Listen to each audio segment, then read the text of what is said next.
Salam sejahtera Malaysia. Selamat petang tuan-tuan dan puan-puan yang dihormati sekalian. Saya mau tanya kepada anda yang memang tahu agama, yang memang tahu tentang hukum hakam. Yalah, kita mau tanya, betulkah kalau tidak keluar mengundi itu haram? Atau betulkah kalau mengundi parti selain PAS itu haram? Atau betulkah kalau mengundi selain parti daripada Perikatan Nasional itu haram? Ini pertanyaan saya yang tak tahu. Mau tahu, kita belajar. Janganlah pura-pura tahu kalau tak tahu. Dan jangan pura-pura tahu tiba-tiba mencipta sensasi semata-mata untuk dapat undi sampai keluar pula fatwa. Ini masalah terbaru daripada satu artikel yang cukup mengejutkan saya. Banyak-banyak benda yang saya baca hari ini paling saya terkejut. Daripada Harapan Daily 9 Mei, PAS bukan setakat penunggang profesional tapi skema agama.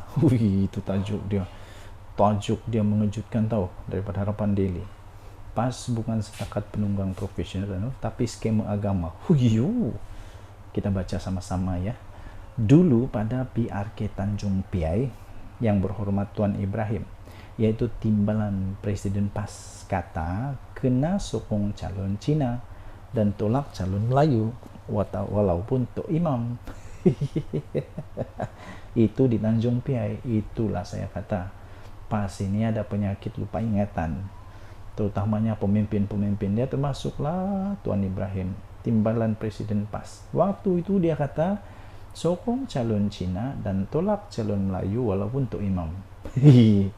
Kini di PRK Kuala Kubu Baru tiba-tiba ada perubahan ke?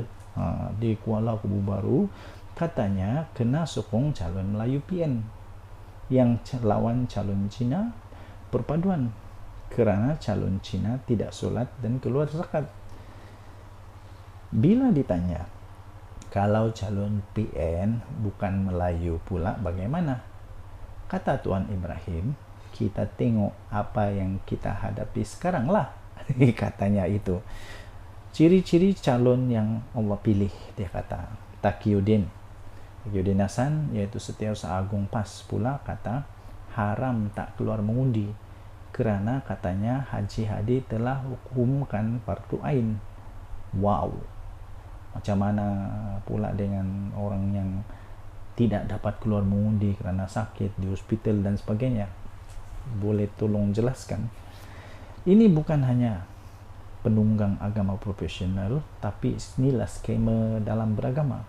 Banyak berlaku juga dalam bidang selain politik, kata tulisan ini, artikel ini.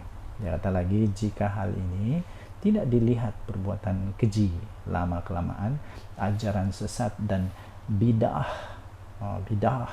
ini akan terus ditanam dalam pemikiran orang Melayu Islam, malah menjadi satu kebiasaan. Tulis artikel ini lagi. Dan ya, saya teruskan, PAS jadikan agama bahan sendaan dan gurauan, menghukum halal dan haram, ikut selera teka dan kepuasan kepentingan nafsu politik untuk menentang umat Islam yang lain. Dia kata lagi, tulisan ini lagi, dia kata, saya setuju Islam dijadikan panduan dan nilai terpenting membentuk akhlak ahli politik, tetapi boros menunggang agama dalam strategi politik kerap sebabkan terbabas dan hulu seperti halnya Khawarij. Katanya, dan janganlah kamu berdusta dengan sebab apa yang disifatkan oleh lidah kamu. Ini halal dan ini haram, untuk mengada-ngadakan sesuatu yang dusta terhadap Allah. Sesungguhnya orang-orang yang berdusta terhadap Allah tidak akan berjaya. Itu petikan daripada surah An-Nahl 116. Minta maaf, saya tidak pandai sebut sebab saya bukan Arab. Saya bukan orang Arab, saya tidak pandai sebut, tidak pernah saya belajar Arab. Jadi macam mana sebutannya, tolong jelaskan di dalam komen. PAS tidaklah jadi lebih Islam hanya kerana jenama partinya Islam dan dipimpin oleh ustaz-ustaz. Dari segi pelaksanaan agenda Islam dalam negara, PAS gagal, tercorot dan makan gaji buta bila diberi kuasa. PHBN jauh lebih cemerlang. Oh, penutup tua paling padu. Ditulis oleh Ahmad Mursi. Memang seorang penulis yang cukup memiliki buah fikiran yang terbaik. Anda boleh baca ini di harapandaily.com 9 Mei 2024. Denyut Nadi, Suara Rakyat, bergema di channel ini. Bye-bye. Saya mulakan dengan salam sejahtera. Selamat petang tuan-tuan dan puan yang dihormati sekalian. Sekali lagi tagline untuk channel ini, Denyut Nadi, Suara Rakyat, bergema di channel ini. Tuan-tuan dan puan yang dihormati sekalian, ada peribahasa kura-kura dalam perahu, pura-pura tak tahu. Lucu tapi benar. Rupa-rupanya pas pura-pura tak tahu, macam kura-kura dalam perahu. Pas pura-pura tak tahu, macam kura-kura dalam perahu. Betulkah? Apa pendapat Anda dengan itu? Ahmad Maslan berkata, kura-kura dalam perahu, pas jangan pura-pura tak tahu. Apa benda yang dia cakap ini? Mari kita kupas bersama-sama.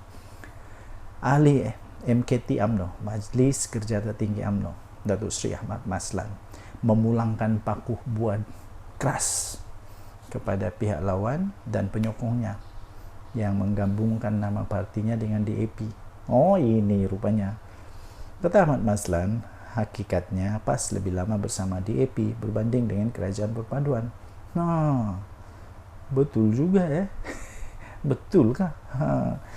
Betulkah DAP lebih lama bersama dengan PAS? Sebenarnya kenapa PAS lupa kah? Saya pun heran. PAS ni seolah-olah ada penyakit lupa ingatan, penyakit kura-kura. Penyakit kura-kura ini penyakit pura-pura tak tahulah dalam perahu. PAS pura-pura tak tahu. Bukankah PAS dulu pernah bersama dengan DAP? Betulkan saya kalau saya silap? Betulkah PAS pernah bersama dengan DAP di dalam Pakatan apa? Pakatan Rakyat. Betulkah Pakatan Rakyat? Kalau salah, tolong betulkan. Kalau betul, tulis di komen, betul lah tu. Pakatan Rakyat agaknya. Kenapa waktu itu PAS tak gabungkan saja bendera PAS dengan DAP? Oh, lagi mudah. Bulat putih, kemudian ada lambang roket. Oh, mudah kan? Beliau juga menyindir. Ini sindiran pedas.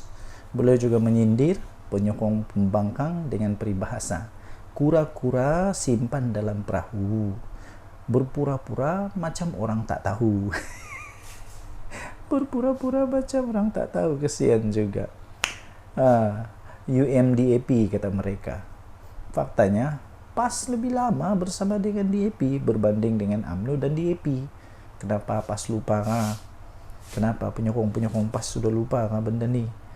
Mana sudah penyokong DAP? Takkan dah lupa. Takkan sekarang ini semua orang baru dalam DAP dalam PAS. Takkan orang-orang baru. Mana orang-orang lama sudah hilang kah? Sebab seolah-olah macam lupa nih. Beliau kata kura-kura simpan dalam perahu, berpura-pura macam orang tak tahu. Itu ucapan dia di X. Sebelum ini, gelaran tersebut pernah dibangkitkan oleh ahli Parlimen Arau, Datuk Seri Sahidan Kasim, ketika perbahasan di Parlimen tahun lalu, sehingga kini ia menjadi ikutan oleh setengah penyokong parti pembangkang. Ia terbukti apabila penyokong Perikatan Nasional PN mempamerkan sebuah replika yang mencantumkan logo parti UMNO dengan DAP ketika penamaan calon di pilihan raya kecil PRK Kuala Kubu baru-baru ini. Jadi apa kata kalau selepas ini UMNO pula buat replika? Masihkah kau ingat atau throwback? Bagaimanapun, Ahmad Maslan yang juga adalah ahli Parlimen Pontian berpendapat golongan sedemikian disifatkan sebagai hipokrit kerana enggan mengingat fakta sebenar. Pada pendapat saya, ini tidak akan mengubah apa-apa undi pun. Tidak akan mengubah apa-apa undi pun. Sebab orang-orang di Kuala Kubu baru itu orang-orang yang sudah champion lah, pandai berfikir. Kalaulah mereka pakai ini sebagai modal politik, nanti kena jilat ludah sendiri lagi susah. Kalau tiba-tiba waktu ceramah, ceramah dari PAS, tiba-tiba bangun seorang daripada Perikatan Pakatan Harapan tiba-tiba bangun dan tanya, bukankah PAS dulu pernah dengan DAP? Waktu itu apa pula dalil yang akan keluar, fatwa apa lagi yang bakal keluar, tak tahulah. Kita tunggulah apa yang kejadian seterusnya.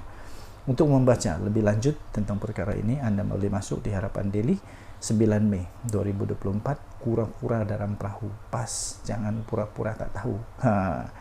Kita jumpa lagi, tinggalkan komen Anda, jangan lupa tekan butang subscribe, like dan share. Malaysia kita punya, cintai Malaysiaku, kita jaga kita. Kita jumpa lagi, bye bye.